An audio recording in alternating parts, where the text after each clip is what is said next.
એટલે સમજી શકો છો તમે. પપ્પા શેનું શાક હોઈ શકે? શીખર ખાઈ તો લે દમ નીકળી ગયો લાગે. પછી નથી ચમકી રહી તો કોઈ તો પ્રાચી હાય પ્રાચી પ્લીઝ. મમ્મીને વીકનેસ છે એટલે હું બનાવી રહી છું ખીચડી. મીઠું છુપાયું કેમ? મીઠું ઓછું હતું એવું. Hey guys, welcome back to our channel Purva પ્રાચી's daily routine. And guys, અમે ઘરે આવી ગયા છે એની પછી અમે vlog સ્ટાર્ટ કર્યો છે કારણ કે guys બહુ જ સવારમાં લેટ થઈ જાય છે એટલે સમજી શકો છો તમે. એન્ડ અત્યારે બહુ જ બફારો અને ગરમી ને બધું મિક્સ છે. સો વી આર લાઈક હાય પૂર્વા. ઓહો કેમ ગાઈસ પપ્પા અહીંયા છે ને તો બોલું કે ઓહો વાય સો ગાઈસ ચલો હવે જમવા બેસી જઈએ કારણ કે બહુ જ ભૂખ લાગી છે. સો સ્ટે ટ્યુન. પપ્પા શેનું શાક હોઈ શકે? શીખર ખાઈ તો લે ગાઈસ પપ્પાની થોડી તબિયત ગરમીના લીધે ખરાબ થઈ ગઈ છે. બહુ જ બફારો છે હે ને? અસલમાં દુકાને પંખો નહીં હા મતલબ રિપેર માં યપ. અને સખત બફારાના લીધે માથું આવે. એટલે પપ્પાનો થોડો લો છે આજે. સારું શાક છે પપ્પા. શી કહું મને નહીં ખબર. ગાઈસ અમે બહુ જ કન્ફ્યુઝન પૂર્વક કંઈક ખાઈને જોવો પછી કહું.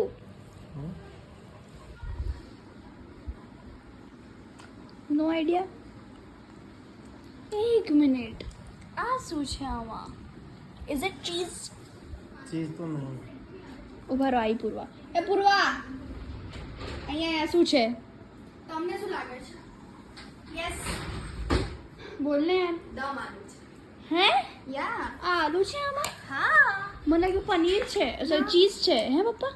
આમાં આલુનો દમ નીકળી ગયો લાગે. જેમ પપ્પામાં દમ નીકળી ગયો છે.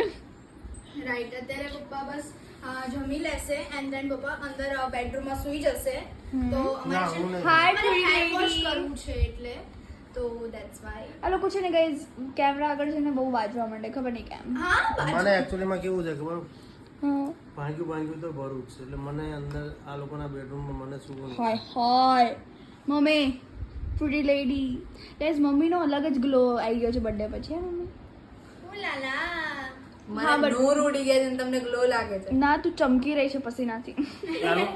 પસીનાથી ચમકી રહી તો પસીનામાં ખાવાનું બનાવીને આવી છું. હવે જો તમે લોકો કોઈ કીધું ખાવાનું નથી સારું તો માર પડશે. દેખો પપ્પાનું ફેસ એમને ખાવાનું નથી ભાવતું. મમ્મીને બીપી હાઈ થઈ ગયું ને મને લો થઈ ગયું. હા એનું હાઈ થઈ ગયું ને એમાં ને એમાં મારું લો થઈ ગયું. ઓહ અને અમને બંનેને મીડિયમ થઈ ગયો બસ. અને પ્રાર્થના ભગવાનને પ્રાર્થના કરો બધા કે આને કંઈ થાય નહીં કારણ કે જો એને કંઈક થશે ને પતિ તો આખું અમારી ખુશીઓની માં બેન થઈ જશે. પ્લસ બધી જે સિચ્યુએશન અમારું ઘર બર બધું ડિસ્ટર્બ થઈ જાય છે. ધંધો બંધો છોકરાઓને સ્કૂલે રાઈટ. આખું ઘર છે ને અને પેલાથી થઈ જાય જ્યારે ડિસ્ટર્બ થઈ જાય છે બધું શેડ્યુલ અમારું. રાઈટ. અને હવે અમે જમવા બેસીએ. એટલે અમે હે ને આ પાલતુ જાનવરને મસ્ત રીતે સાચવીએ છીએ. હા વાવ. Stay tune guys. હવે અમે જમી લઈએ. બોલો. અમારા ઘરમાં એક જાનવર છે જે પૂર્વ પ્રાચીને લેવા મૂકવા જાય, ઘરનું કામ કરે, ખાવાનું બનાવે, બધાનો ખ્યાલ રાખે અને એ તો પાલતુ જાનવર.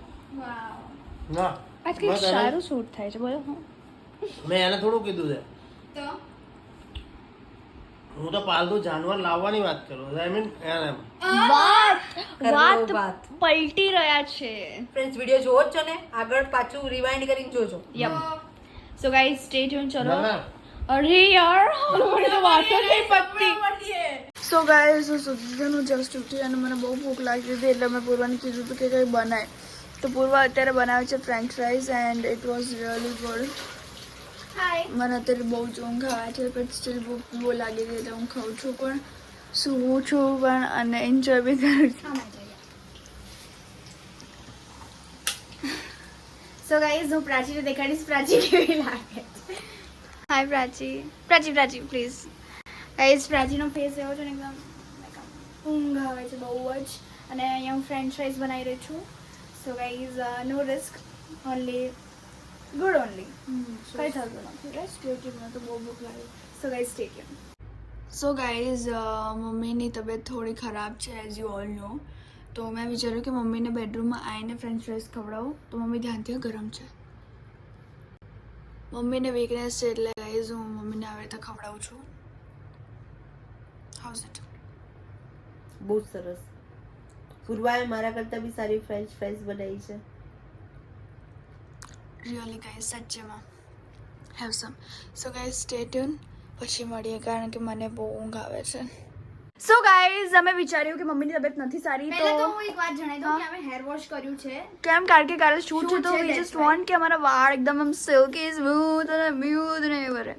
યો એન્ડ તો અત્યારે મમ્મીની તબિયત ખરાબ છે, જેમ તમને જણાવ્યું હતું આગલા વ્લોગ્સમાં. હા તો હું બનાવી રહી છું ખીચડી અને અહીંયા છે પેલી રાઈસ પેલી વાળી ખીચડી. નોર્મલ ઘી વાળી જે પેલી ખીચડી અમે સિમ્પલ બનાવીએ છીએ. હું બનાવીશ જલ્દીથી એન્ડ દેન મમ્માને જમવા આપીશ એન્ડ દેન મમ્મા દવા લેશે. સો આ લાઈક હવે ડેલી રૂટીન થઈ ગયું છે કે આટલું મમ્મા માટે હા, દવા તો obviously. યાદ કરાવવાની. ગાઈઝ જો તમારા પર પેરેન્ટ્સની તબિયત આવી રીતે ખરાબ રહેતી હોય અથવા કે તમારી પેરેન્ટ્સની તબિયત ખરાબ થઈ ગઈ છે તો just take care of them. Seriously Yeah. ક્યારેક કંઈ પણ થઈ શકે છે. યા સો ગાઈઝ સ્ટે ટ્યુન. હવે પૂર્વ જ્યારે ખીચડી બનાવી દે તો આપણે જ્યારે મમ્મીને ખવડાવીએ ત્યારે મળીએ. એટલે સો ગાઈઝ અમે બેસી ગયા છીએ ડિનર કરવા. ગાઈઝ મમ્મીનું એટલે ના દેખાડ્યું કારણ કે અમે વિચારતા હતા કે જેટલું બને એટલું જલ્દી મમ્મીને પહેલાં ખવડાવી દઈએ કારણ કે ગાઈઝ દવા લેવાની હોય ને તો અમે ચાહતા નહોતા કે થોડો બી ડિલે થાય દવા લેવામાં. અને અહીંયા છે ખીચડી ગાઈસ. હા પૂર્વાએ મીઠું કેમ છુપાયું? મીઠું છુપાયું કેમ? મીઠું ઓછું હતું એવું એક્સેપ્ટ કરતા શીખો બહેન. કારણ કે મમ્મીને એટલું મીઠું નહીં ખાવાનું. હા નહીં તો હા હા મમ્મીને એટલું મીઠું નહીં ખાવાનું, આપણે તો ખાવાનું છે ને, એટલે તો ગાઈઝ મીઠું લઈને આવી છે પૂર્વા. મીઠું મીઠું ક્યાં છે? મીઠું ગાઈઝ આ અમારું ઓરિજિનલ સોંગ છે. સો હસ્તી મિસ યુ બ્રો. સારું છે. તું બધું સારું જ કહે છે પૂર્વા. સચ્ચે બોલ ચાલ. બહુ મસ્ત ગરમ છે તો બહુ મજા આવશે ને ઘી ઉપરથી નાખી ગાઈઝ આ વખતે શું કહેવાય બ્લેક કઈ દાળ છે પૂર્વા? મગની દાળ અને પેલી મસૂરની દાળ બંને છે. હા ચલો ગાઈઝ પેટ પૂજા કરીએ આપણે બી. અમારે આવું જ થાય ઘરે એકની તબિયત ખરાબ હોય ને તો આખું ઘરમાં અમારે સાદું બને. કહું ને તો ક્યારેક આવી રીતે નોર્મલ બી ખાવું જોઈએ. અમે વચ્ચે જને છોડી દીધેલું ખાવાનું. પૂર્વા ડાયટિંગ કરે છે ગાઈઝ બાય ધ વે. કંઈ પણ ના સાચું બોલી. પેલી ફ્રેન્ચ ફ્રાઈઝ તો એક બી ખાધી હતી. હા સોરી આખી પ્લેટ ભરી ખાધી હતી બોલી ગઈ. So guys stay tune. હમણાં જમીને મળીએ. આ જમીને મળું છું ખરી આપણે પૂર્વા એક મસ્ત વસ્તુ કરવાની guys stay tune. So guys હવે અહીંયા અમે અમારો વ્લોગ એન્ડ કરીએ છીએ ગાઈઝ કારણ કે પૂર્વાને માથું દુખાય છે. પૂર્વા આજે બપોરે ફરી નથી સુધી સોરી ટીકડ આજે ફરીથી પૂરો બપોરે નથી સૂતી એન્ડ ગાઈઝ આજનો દિવસ લાઈક નોર્મલ ગયો એટલો ખાસ ના ગયો. આપણી મમ્મીની સેવા કરી. હા એ મને બહુ સારું લાગ્યું. એ તો સારું જ કહેવાય. ગાઈઝ તમે બી કરો ભલે તમારી મમ્મીની તબિયત ખરાબ હોય ના હોય. તો બી સેવા કરવી જોઈએ. અને સ્પેશિયલી મમ્મી પપ્પાની તો કરવી જોઈએ. રાઈટ. એન્ડ તમે વિચારતા છો પૂર્વા તો એકદમ લબડેલી હોય ને એવું લાગે છે. પૂર્વાની આંખોય નથી ખુલતી. પૂર્વ કાલે એનર્જેટિક દેખાશે કારણ કે પૂર્વ કાલે સેટરડે છે ને એટલે સેટરડે સન્ડે જે દિવસે રજા હોય એ દિવસે રમતા જોગી બહુ લાઈક એકદમ મસ્ત મજા આવી જાય. પછી વહેલા ઉઠી જવાય. પણ જ્યારે સ્કૂલ ટાઈમ હોય ને ત્યારે ઉઠાતું જ નથી. સો ગાઈઝ આઈ હોપ કે તમને મારો આ વ્લોગ ગમ્યો હોય તો લાઈક કરજો, શેર કરજો, કમેન્ટ કરવાનું ભૂલતા નહીં કે તમારે જે કરવું હોય. હા કારણ કે રોજ પૂછી દઉં છું. અને તમે નવા છો તો સબસ્ક્રાઇબ કરી દેજો. તો મળે એક નવા દિવસ અને નવી શરૂઆત સાથે. ત્યાં સુધી જય અંબે.